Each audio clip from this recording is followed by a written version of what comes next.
Hello, everybody. Welcome to the Voice of Saskatoon and Civically Speaking. We're really thrilled to be back again. We are. We're kind of getting into a little bit of groove here. You know, it's a post-May long weekend. I know that these shows have been airing because I was telling Anika before the show that people are just coming up and saying, hey, we saw that last show. So I just want to thank our guests from last time for joining in, where we had a really interesting discussion on health. Yeah.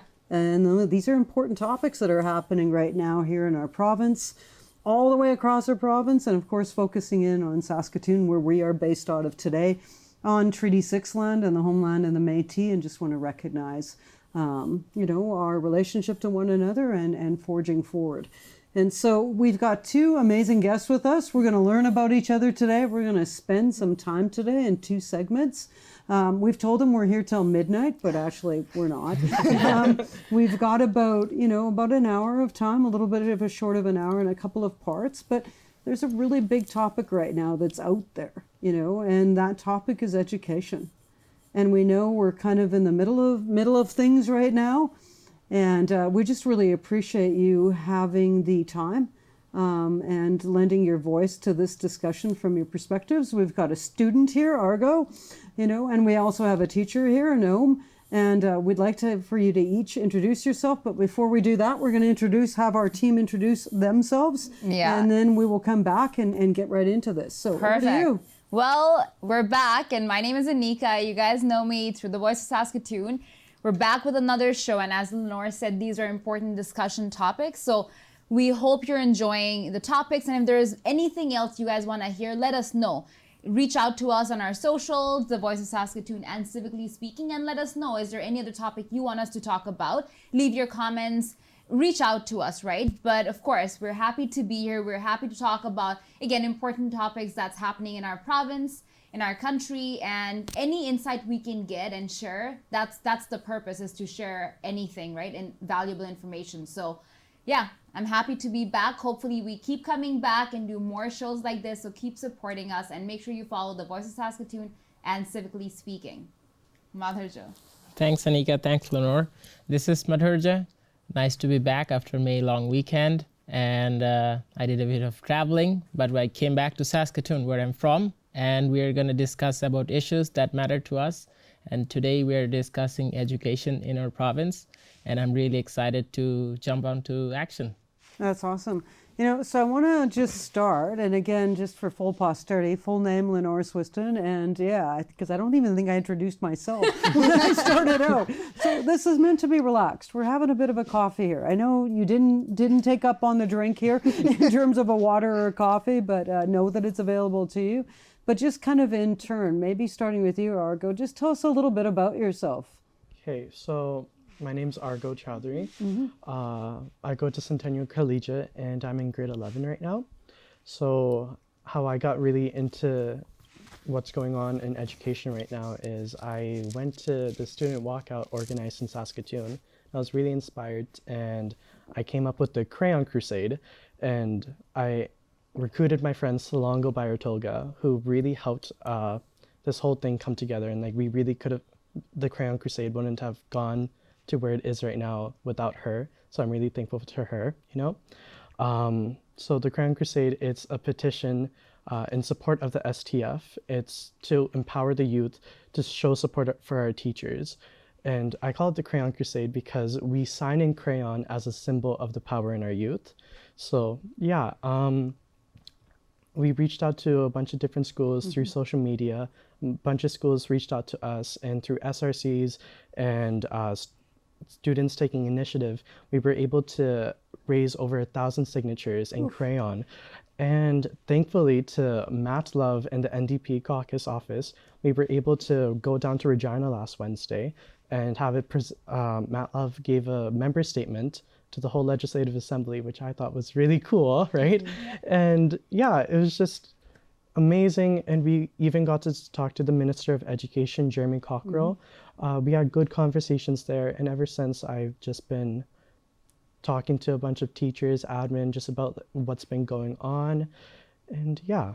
You're hooked. Yeah. You're hooked on bringing voice to an issue that matters to you as a student in our community, which is fantastic.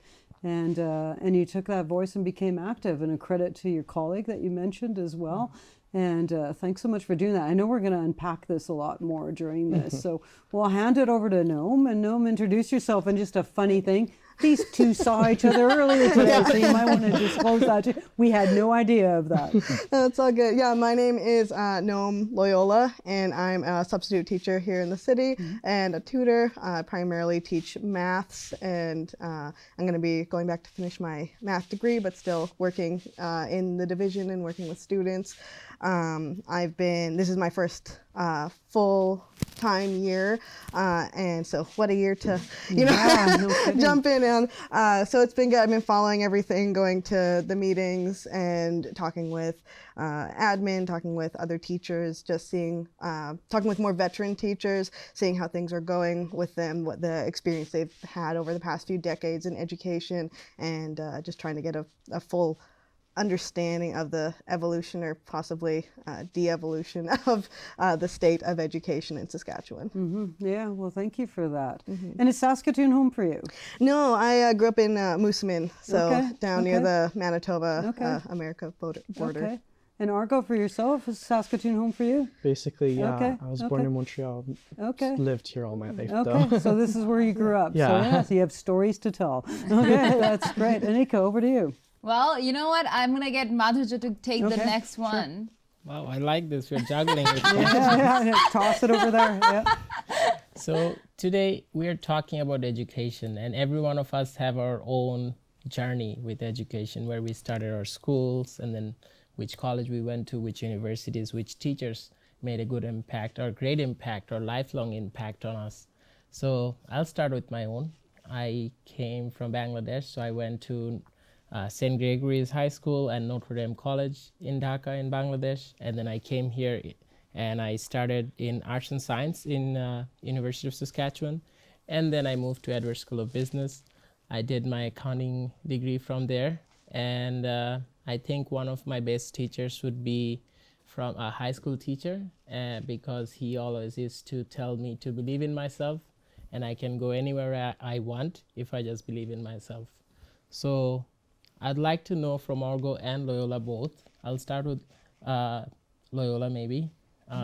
Which teacher or which educator impacted you the most, and obviously your educational journey as well? Oh, that's a good question.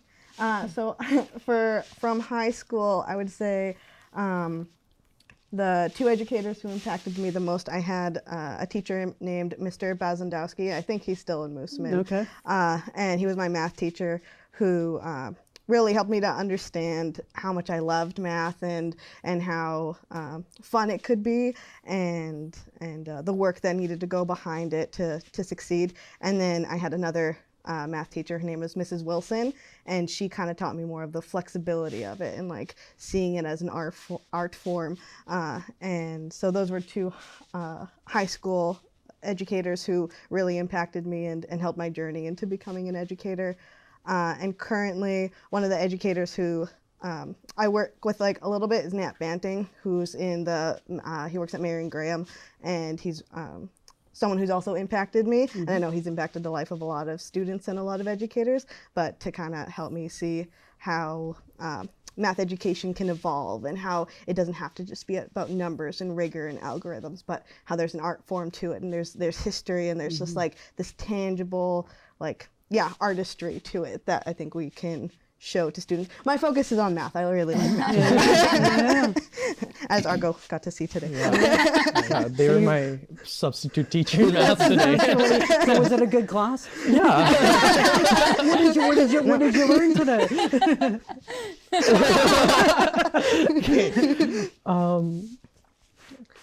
Yeah, so that was it. That was for my assignment. Okay. Well, with my educational journey, I guess I just started. Yeah. I'm still in high school, so yeah, but for teacher-wise, I really think that every single teacher I've had in my life, like, has had some kind of impact on me.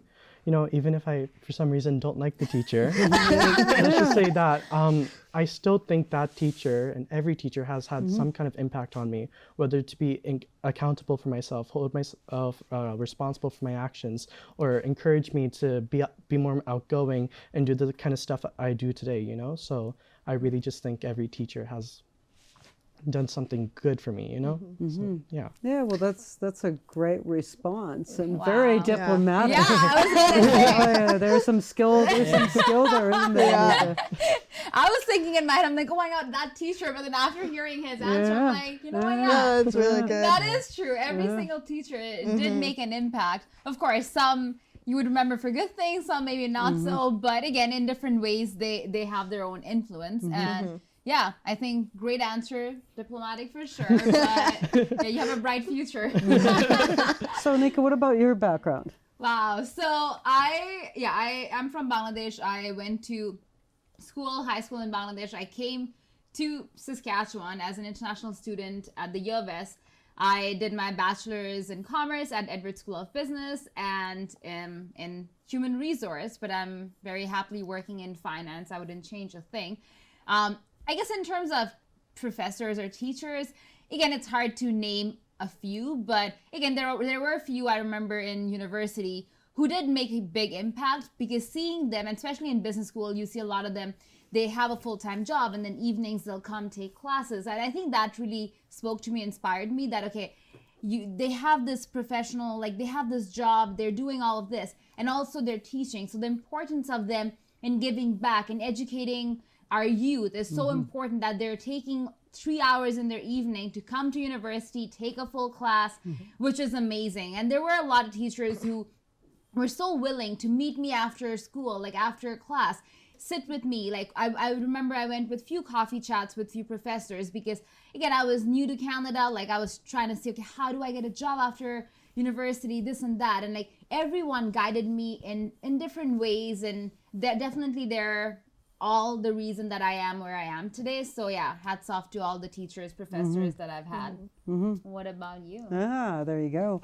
Well, I went to school in rural too, in Saskatchewan. I went to Blaine Lake Composite School. So in fact, there's a new Blaine Lake Composite School. When I went, it was new then. It just had opened, and now another new one. So it tells you I'm an antique practically on this show. But I would agree with you. It's like I was kind of going through my mind in terms of, from kindergarten and onward, and every one of the teachers has had an impact on me. A few standouts, and I'm not shy to shout out. Mrs. Nestroff, Mrs. Postnikoff, Mrs. Sanders, Mrs. Warren, Mr. Ferris, Mrs. Ferris. Like all of them are elementary school teachers, but they really did impact.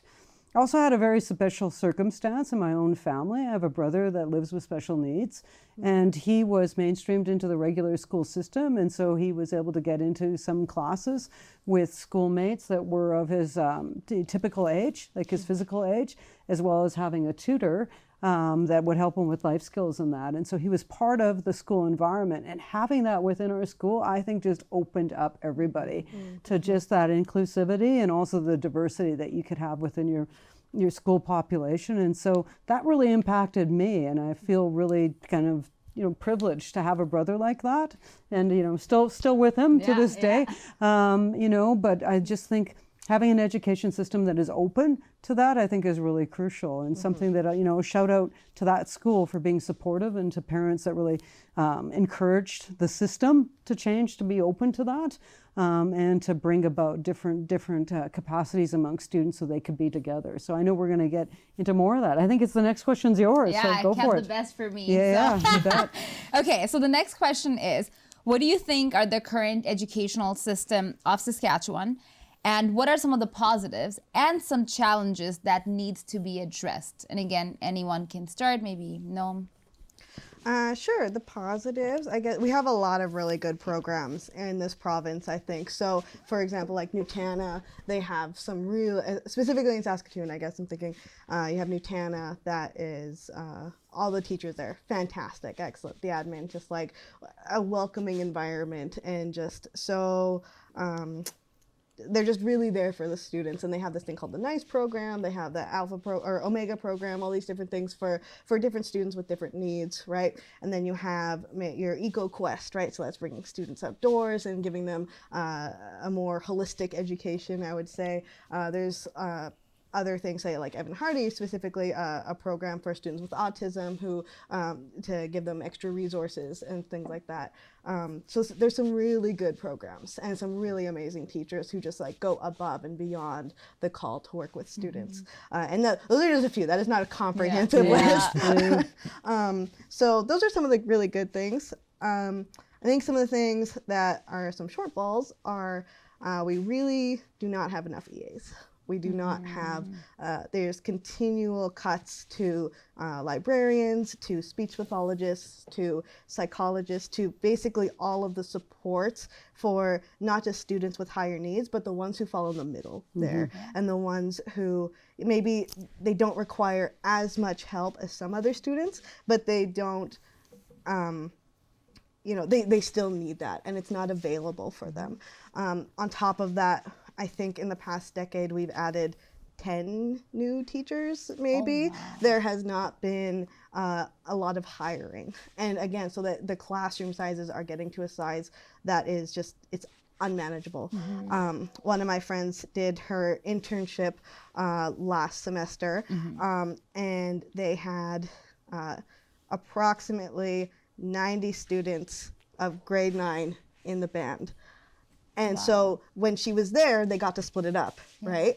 And so one took 35, one took, 45 and 45. Oh God, that's bonkers. Anyways, but she left. So now that's up to the homeroom, the band teacher to deal with that many students. And I don't know how you get anything done with that. So really classroom size is, and complexity, the thing that is, I know, we've been pushing for and really trying for, that is the main concern. That's something that's kind of getting out of hand. Wow. Yeah. No, those are some, again, thanks for starting with the positives. There is a lot of good. And again, as you said, that's not even close to the comprehensive. There's a lot of good and positives, but there are some challenges, which is, again, very pressing. And again, people are fighting they are speaking up, right? So thanks for addressing them. And what about you, Argo? Well, positive wise, I guess the teachers are doing a really good job at teaching, obviously, right? Keeping our classrooms engaged and just doing the best with what they can, with what resources are available, And just from a student perspective, I can't talk about resources that well, right? But what I really like about our education system is how interconnected all the students are, Just from my experience with the Crayon Crusade, it was just so easy to get all these like initiative people to agree onto this like project. And even in school, it's just so amazing to see how everybody's just connected and can be so nice with each other and just so respectful, Challenges wise, I heard the butt in there. I heard the butt. Challenges wise, I definitely think funding is a big issue, right? With classroom size is getting so big, it's getting hard for teachers to get to every student. Some students might not need anything throughout the class period, and some students do, right? Teachers can spend more time with the students who do, but when students who need something and don't usually need it, right? I'm not sure if that made sense, but it usually takes longer for them to get there, But of course, they're doing the best they can, and and with complexity-wise, funding. Again, we just need more funding allocated towards students who need more resources. So students who need was it psychologists? Sorry. Psychologists, EAs, resource help, just all those things. We need more funding directed towards students with more challenges, I'd say, So that's just my take on challenges and positives within the education system right now. Let's dig a little deeper, and I think Nomi had something else you were going to share right there. Oh, I want to shout out students as well, because it has been phenomenal seeing them over this year, like the support that they've been giving, and they've been like, yeah, we're on the teacher side and stuff. Some don't care, but like that comes with everyone. but like what Argo's doing, like the Crayon Crusade, there's students in the classes who will be like, what's going on? I want to know more about the when sanctions was going on. They were like, can you tell me more information? Like why are you fighting for this? What is it that you want? So like the students want to know what's going on. I have come across very few students who are like, yeah, I don't care.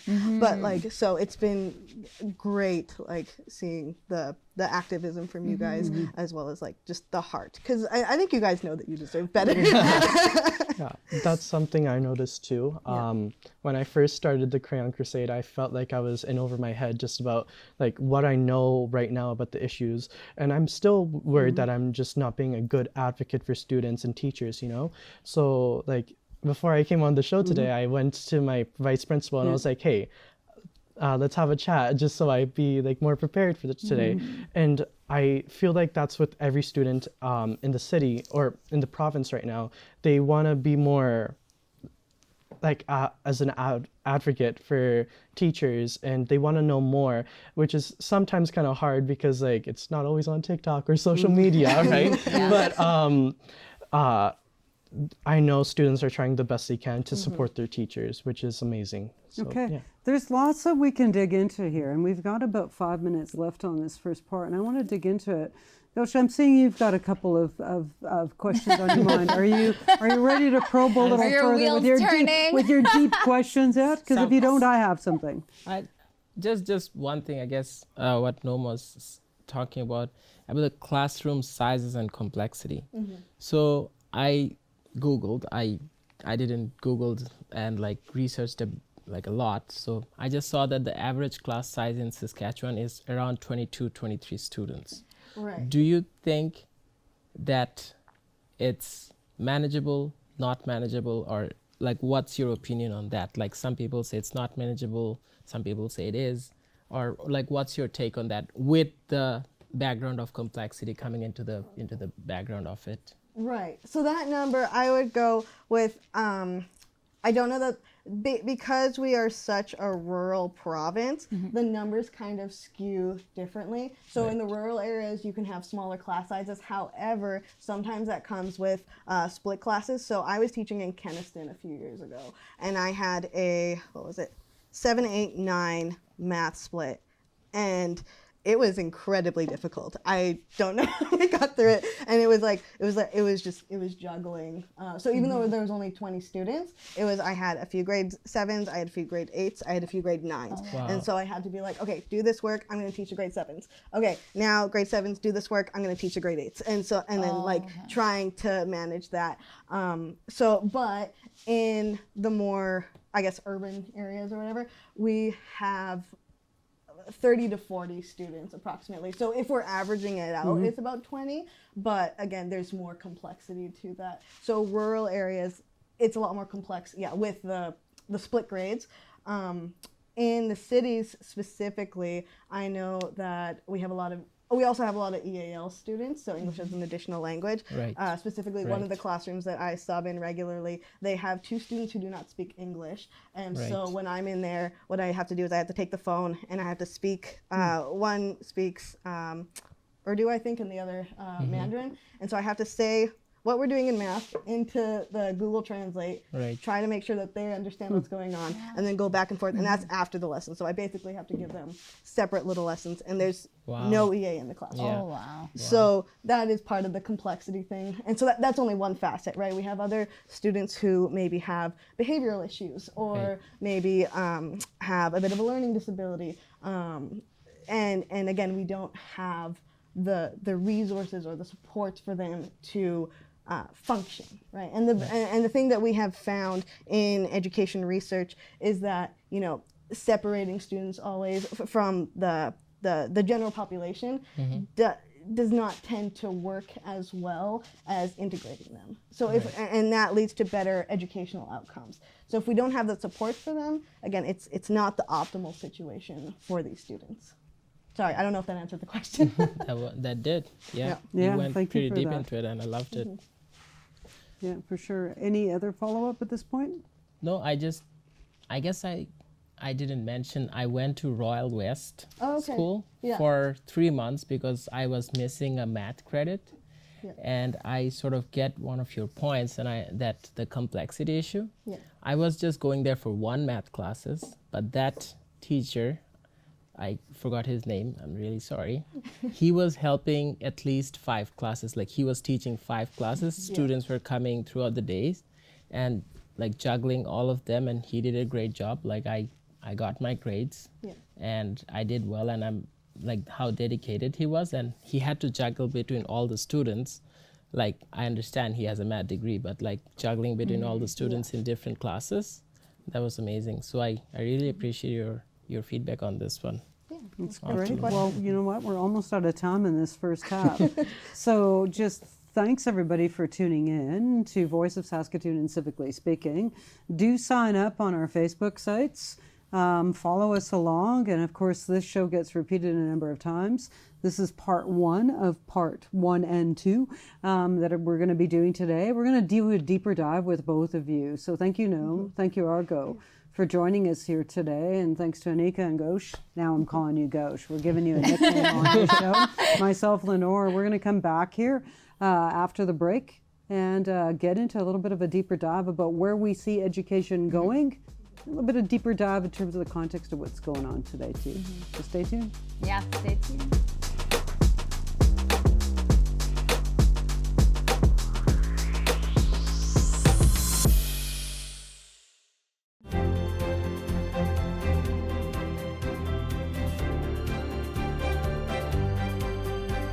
You're watching Rogers TV.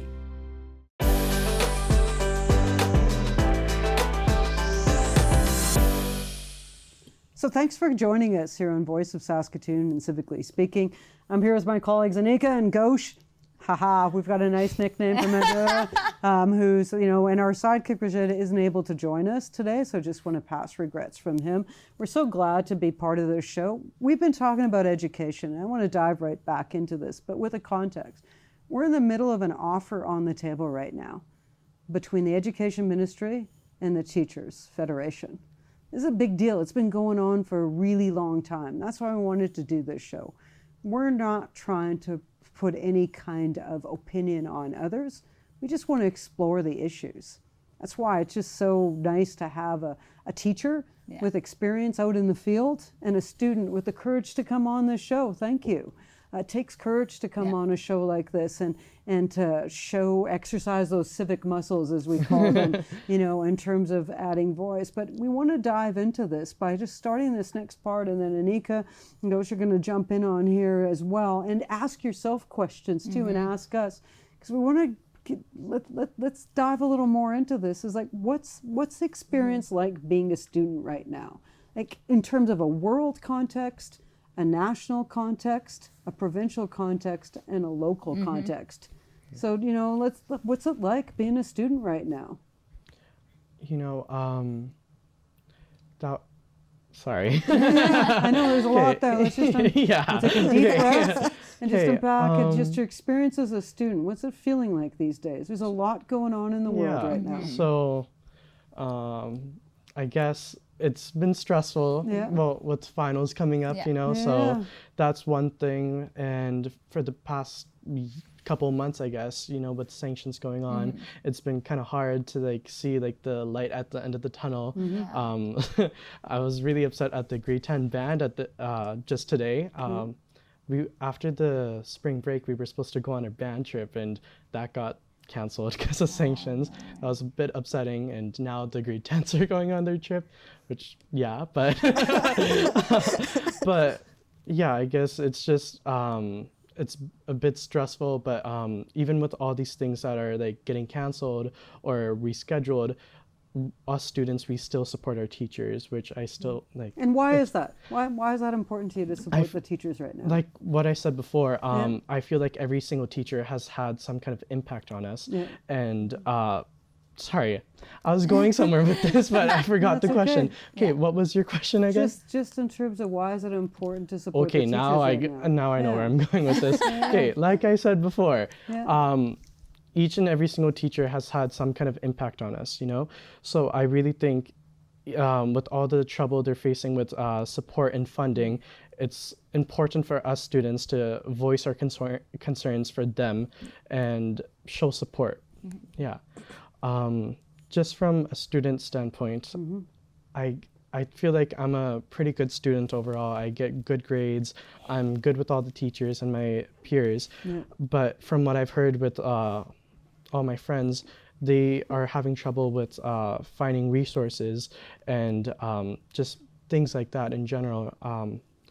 My principals, vice principals, Ms. Tamblin and Mr. Harvey, they assembled this student voice thing at Centennial where they'd pick a few students and they'd come in on a lunch period, and we just talked about all the different issues that were going on in our school. And one thing that we brought up a lot was addiction support. So, and just all the resources that students don't know are available to them. I brought up a few points in the student voice, and right after I found out that those resources were available, it's just hard for students to find them sometimes. So yeah, that's one thing that as students, student voice and admin, we're working together to make resources more well known to students. Yeah, it's navigating, right, and the communication piece, definitely. Noam, over to you, and then I'm going to pass it to my colleagues because I know they've got lots of follow-ups here. But Noam, what's experience been like? What's experience like today as a teacher? That's a layered question. I think I love my job. I love getting to work with students and getting to chat with them and see what they're doing and like working with them and seeing them grow.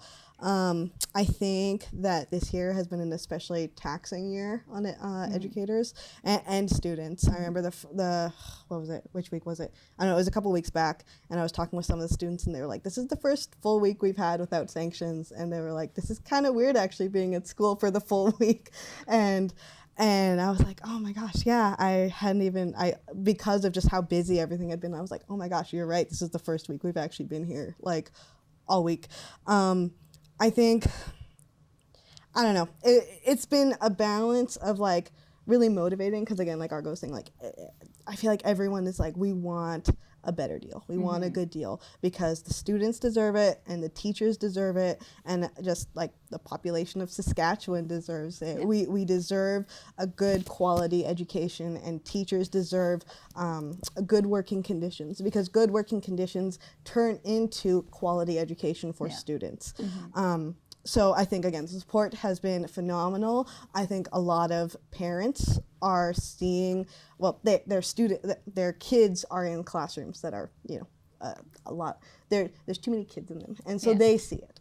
I think the only demoralizing thing has been how aggressively unmoving the Saskatchewan government has been in trying to negotiate with us fairly. They took out those billboards before our negotiating even started.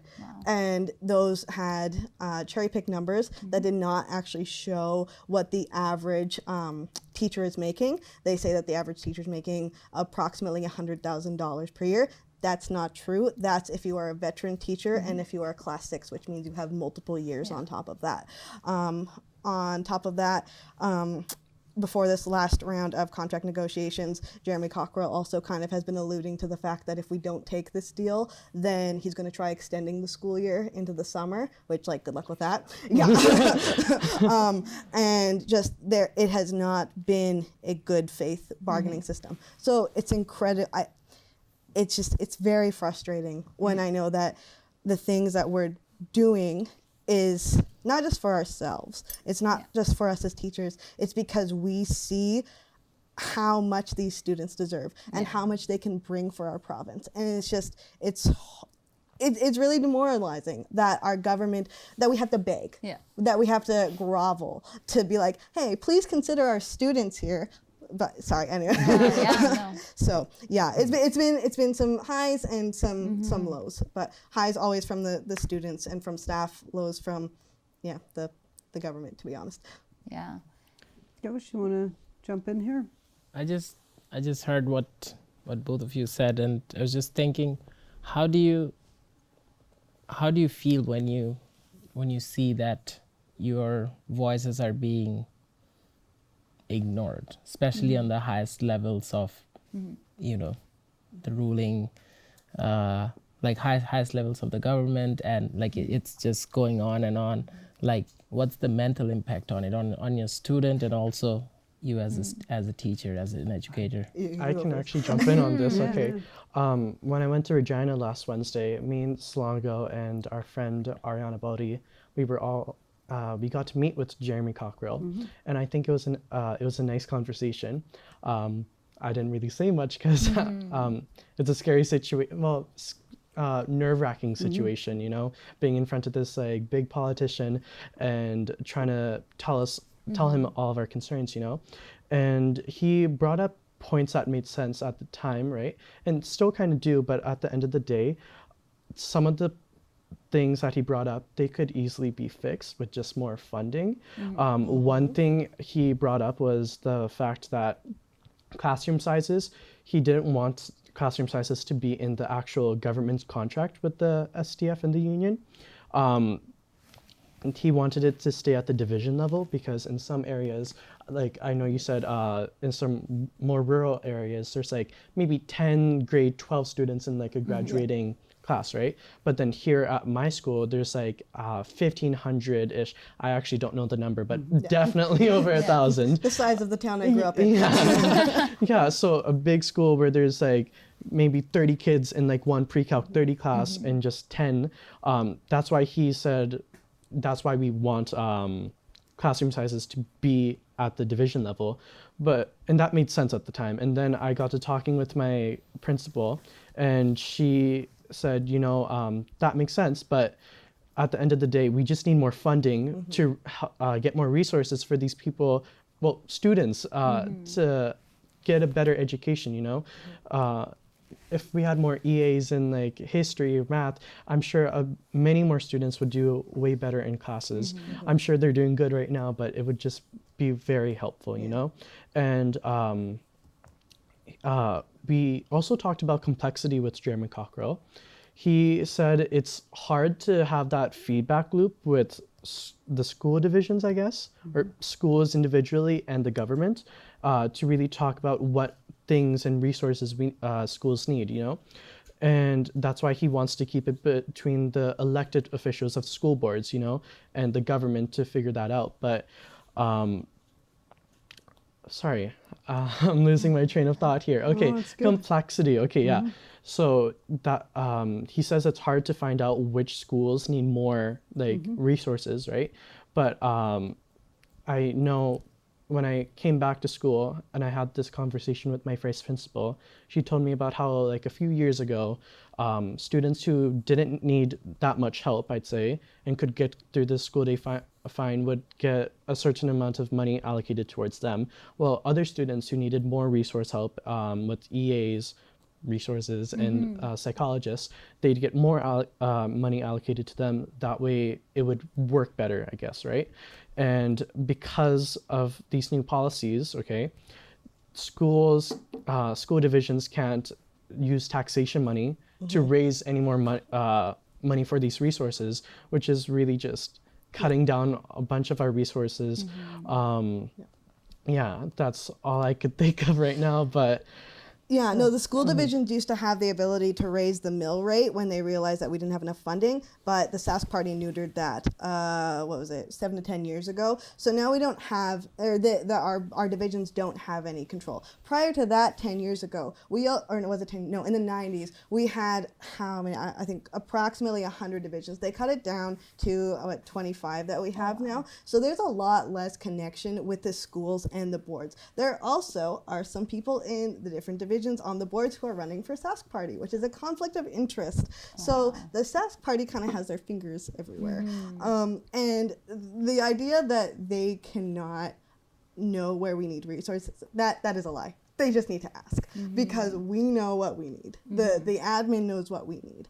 They're just not listening. And sorry, it's actually really funny to hear that from you, just because when we were in Regina, we heard a lot about what the let's say, shady stuff that Saskatchewan was doing, you know. Yeah. I'm not going to get into that just because let's stay on topic here. I think the critical thing is they're not in the room to give a defense. Yeah. I want to say that. Yeah. I think we owe that to our audience.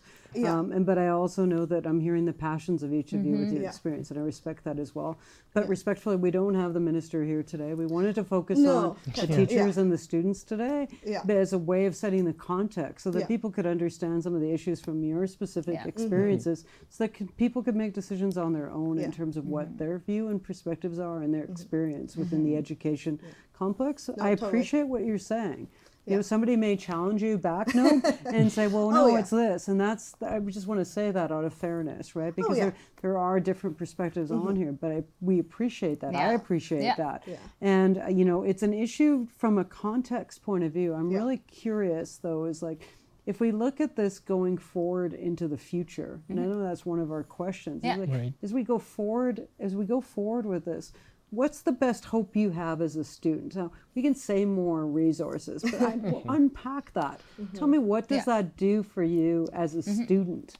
Like, what's the difference between your current situation that you've explained a bit to us, and how does that change as a result of having more resources? How does that translate into action and what you see as a different result? Okay, well, one example, let's say I were to want to drop one of my classes or change something up, it would be a very long wait. Let's say I'd have to go to the student services and figure out an appointment probably like the next week, where I'd have to sit through a class where I don't need it, or like I'm just not like doing very well with it, and I just have to wait that out and get the help I need after like our guidance counselors have so many students coming to them for help, so that's one thing. Just my school, might be like first world problems, but our school was originally built for 800 people, and now we've grown to a population of over 1,500. That might be a made up number, but definitely over. Okay, and now like the parking lots are just like filled up with students. Like it takes so long to get I just sit in my car and I'm like, you know what, like it's better to just wait here and not get into a car accident with some like 10th grader right now. Just barely passed. So that's just some things, I guess.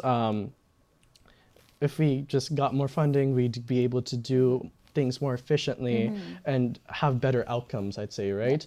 So that's just my perspective. Yeah, for sure. No. Yeah, from a teacher's perspective, and sorry about getting off track. You're not off track. You're sharing your perspective. Exactly. This is a show that we want over time to share those different, diverse perspectives. These are sets of perspectives that it's important. This is about voice of Saskatoon. The two voices of Saskatoon, and civically speaking, this is all good. Perfect. I'm really hoping, because again, today in about an hour, they'll be having. In about 10 minutes, actually, at 7 o'clock, they'll be having their second town hall, the STF. Okay. We did one yesterday. I attended that, about the contract that is on the table right now. And I am just really hoping that we can get more than what is offered here. Because the money is there. The funding is there. It's just not being put into our education. Statistically speaking, if we're talking about this as on an investment level, like let's consider education a business, which it's not. If for every dollar that you put in to education, over time you get back approximately $4 into your local economy. So if our government is thinking about this, even just from a monetary perspective, they should be putting more in, because again, there's this constant talk about how we are prospering as a province, but again, there's no investment into our kids, right? And if we want to prosper, like it's not like we're like, we're doing good, so let's leave it. No, do more. We need to do more. And so again, it goes into class complexity and class size. They have that in BC. They have it in Nova Scotia, just did it in 27. Ontario, New Brunswick. A lot of provinces have that in their contract. So it is not like it's an unreasonable request. And in fact, I know from what my understanding from educators in other provinces, it has been incredibly beneficial for them. It has helped with student outcomes. It has helped with teacher burnout and different things like that. So if it will help education in our province to flourish, because teacher burnout, especially in the first 5 years, we're told that when we get into education, they're like, if you can make it out after 5 years, then you're good. But the burnout rate for that in those 5 years is so high. So my hope is for, proper compensation so that you're able to retain the educators that you have now, the new educators specifically. On top of that, more funding for, again, resources for EAs. Get all those EAs who they had to lay off. Get all those library technicians that we don't have anymore, the speech pathologists, so that students aren't having to wait for 4 months to actually get in and just see them, right? I'm just really hoping that we can get, at the very least, more than what they're offering right now. So just for context, for those that are tuning in, Yeah. we're recording this, near the end of May. We don't know where this is going to be. Yeah. This show will probably circulate for the next kind of few weeks. And so just for the audience to know, we're talking about education. We're in the middle of kind of negotiation. There's a deal on the table. The teachers are at some point will take a vote on this. Yeah, May 28th and 29th. I Okay, believe is that's our good. vote. So we'll know the outcome then, and thanks for sharing that, Noam. That's really important. We know we've got a student here, Argo, in terms of like giving support to saying we need more resources, we need to support our teachers. You started a whole crayon campaign, which is pretty cool. So, where do we really need to go with education into the future? What are some of those future trends? And Nika, just following up on that. Yeah, so I heard some great things, and I agree, because you guys are in the spot, like you guys are in the field, you're teaching, you're a student, so you would know the impact that's happening of the lack of whatever funding, everything in real time, because you are on the field, right? Again, I don't know about the governments, I don't know much details about the negotiation, but they're on the other side. They don't know the real impact, because a teacher, when they're teaching, if you're stressed about all these other things, indirectly it will impact the way you're teaching, right? Yeah. If you're not 100% satisfied, happy with your job, then you're not going to be able to put your 100%. I know for myself, when I'm working, if I'm stressed, I'm not able to be 100% for my clients. So same, I'm guessing, for you guys. And that indirectly affects you, because as a student, you're not getting the full experience of being a student and getting all the services that could, again, be available if it allows. So I guess just following up to that, we talked about the challenges, and I know you guys kind of addressed about, again, some of the solutions or things that can be done, like a little bit more like funding and whatnot. So maybe a little bit more in details. What are the things you think will help? Again, more funding is definitely, that's the top one, but what are the things will help for future, right? For future generation? And I also wanted to mention, I liked when you said that, again, when you're putting money in, it's not like it's disappearing. Yeah. These are the future of our country, of our economy. Yeah. So the more we put our money into them, the more it will come back to us overall, right? So I love that. Yeah, and if you're able to, again, the idea is like, again, Saskatchewan is such a great province, in my opinion. I love it here. I love the community aspect of it. I love just like, there's not very many of us, so the likelihood that you know someone who knows someone is pretty high. Yeah. And I think like we should want to keep people here. We want to grow. Like again, what whose motto is, I don't remember, Saskatchewan strong or whatever. Blah, blah, blah. But like, if we invest in students, they're gonna want to stay here. Yeah. Right.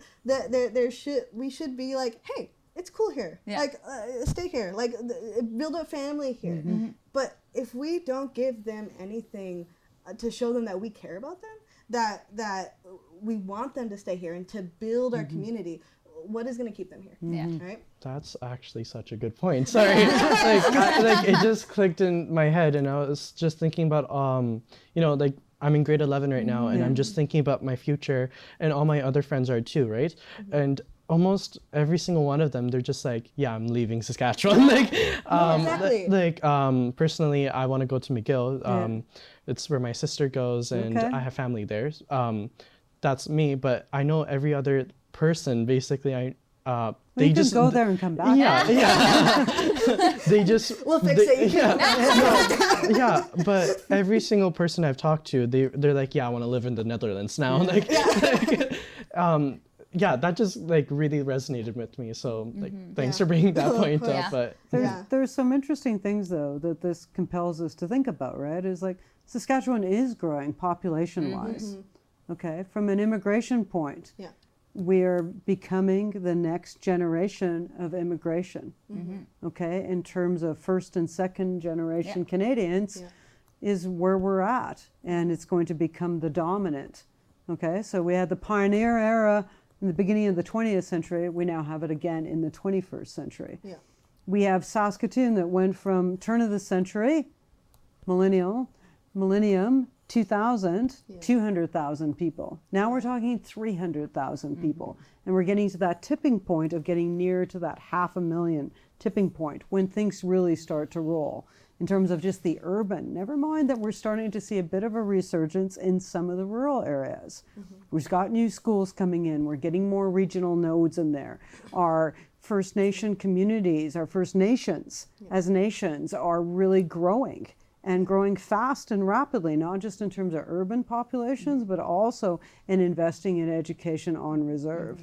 And so you have all of these kinds of factors that are going on in terms of just the actual population growth. And the last kind of, and get this, we're 2 minutes left, we could go into a part three. Yeah, I could go on for So, like you know, where does this make both of Yeah. you think? Just with that as we kind of close out the show here. So, sorry, I had something to say, but yeah, Yeah, there's yeah. not enough time for it. I don't know. I just Try. No, it's all good. I'll be super quick. I'm continually impressed by the solidarity between educators. I think that most of us are on the same page. Yeah. I don't know about going forward, but I really hope that it can continue. Okay. I hope that we can keep that momentum up, Yeah. and I hope that people can see that again. This is not. Sometimes it can get turned into like, oh, teachers are being greedy, blah blah blah. They just want more money, it's for the students. Yeah. It's for our province. It's for our future, and not just our future, but like again, like for Argo's future, for his classmates. Like it's for them, and it's for their benefit, and for the benefit of our province. So I really hope that we can just keep moving forward in a positive direction. Final couple words from you, and then over to Ghosh to close us out. I guess the same thing. Like, Yeah. I'm just gonna say this. With the Crayon Crusade, I'm not really sure how the future's gonna look with negotiations and how voting's gonna go on. Was it the 28th and 29th? Yeah, I think so. Okay, yeah. I don't know how that's gonna go. I just really hope that we stand together and use our voice to really cause a change and move forward, I guess. With the Crayon Crusade, the main goal of it was to just create a positive impact, whether it was to create a goal, like get the government back to the negotiating table, or to show teachers that we support them no matter what, or just to show students overall that we have a voice and we can use it. It's just all about how this can be a positive impact, you know? So yeah.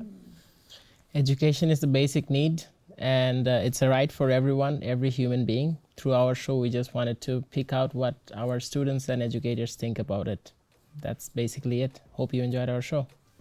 Yeah, thanks for watching again, and make sure to follow us on Facebook, The Voice of Saskatoon, and Civically Speaking. We'll be back with another show very, very soon. Again, let us know what you want to hear, and we'll bring that show to you. So have a great night.